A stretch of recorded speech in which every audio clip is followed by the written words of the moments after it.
Today, we're going to look at how you can really stand out in a job interview. You need to do something that most candidates don't do, something completely new.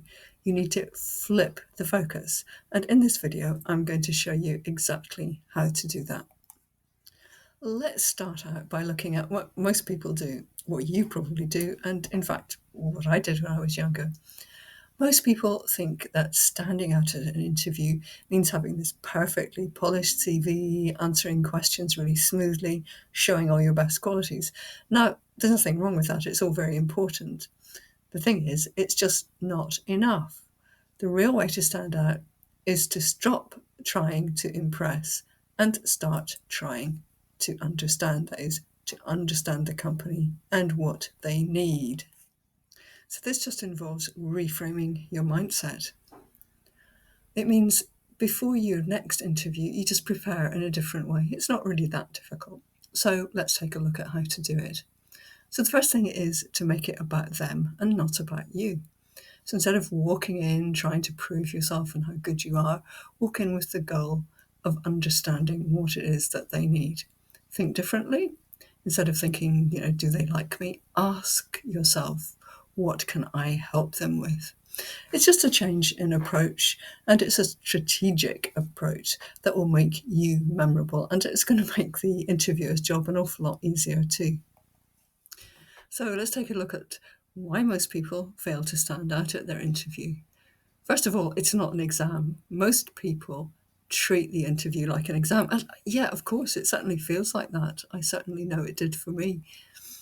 And you prepare answers to all these questions, the questions that you've looked up and you expect to be asked.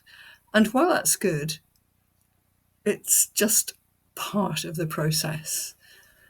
The problem is that the interview has already heard 14 different versions of what's your greatest weakness or whatever, and maybe they may not be different at all. They might all be exactly the same. So they're drowning in these well-rehearsed scripts. And what they don't often get at an interview is a candidate who shows up thinking like a collaborator, a partner, a problem solver. And that's where you're going to stand out. Okay, so you probably want to know how to flip the script. It involves research. And when you do your background research for the job, you must go beyond the job description and the person specification. Now, those are incredibly important. You need to know exactly what the job entails and exactly how you fit into it.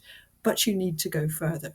You need to look at their website, any news updates about the company. You need to look at LinkedIn posts from team members or anyone else, and customer reviews and their competitors.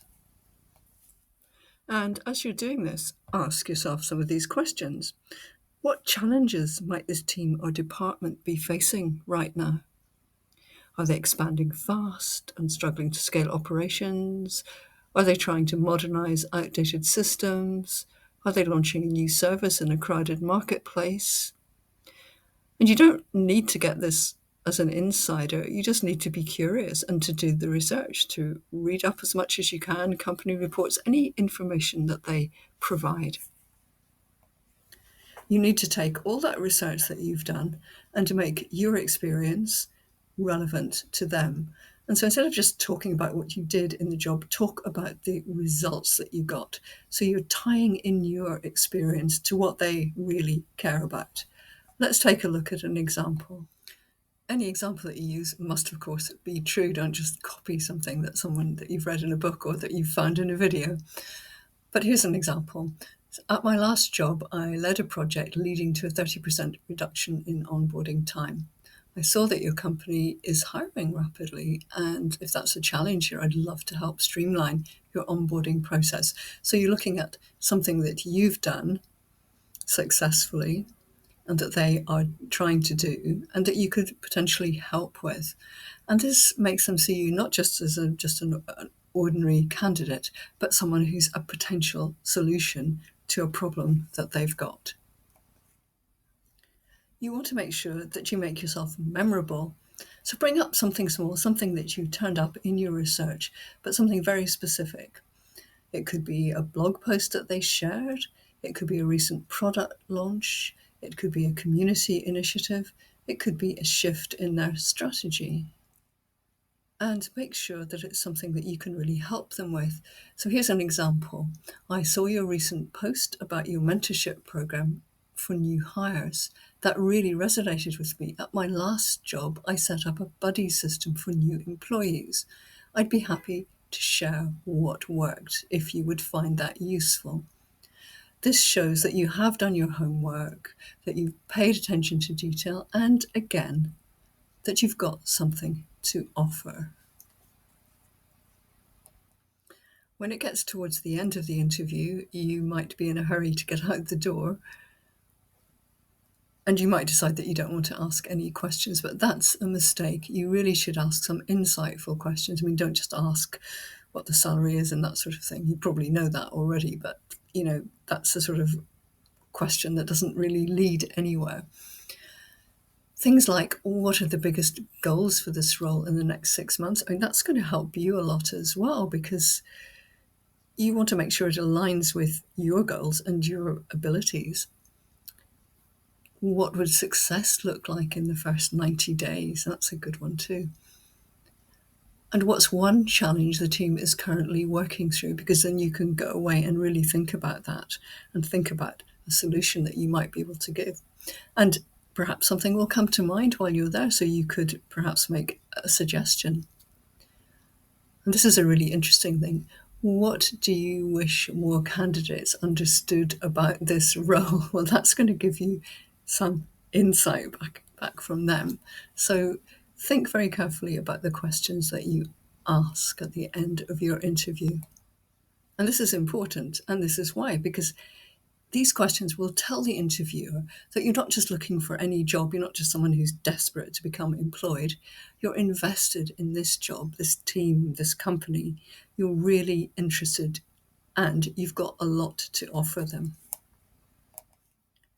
You'll stand out if you can make them feel that hiring you would make their job and their life a lot easier. What happens when you do all of this? First of all, you're going to stand out because you're not trying to just be impressive, you're trying to be really useful. The interviewer starts seeing you as a future colleague, not just as an applicant, and that's a big difference. So you shift the energy from a test, from that exam we talked about before, to a conversation. And I'm going to give you one final tip. This is something that a lot of people really don't think about. Interviewers are human, and they remember how you made them feel. So you want to make them feel seen, you want to make them feel like you get it, because believe it or not, interviewers are often just as nervous and as stressed as you are.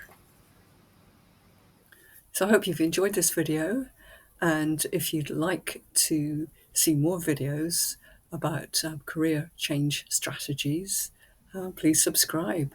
And if there's anything in particular that you'd like a video on, please put a comment below and I will do my best to create it for you.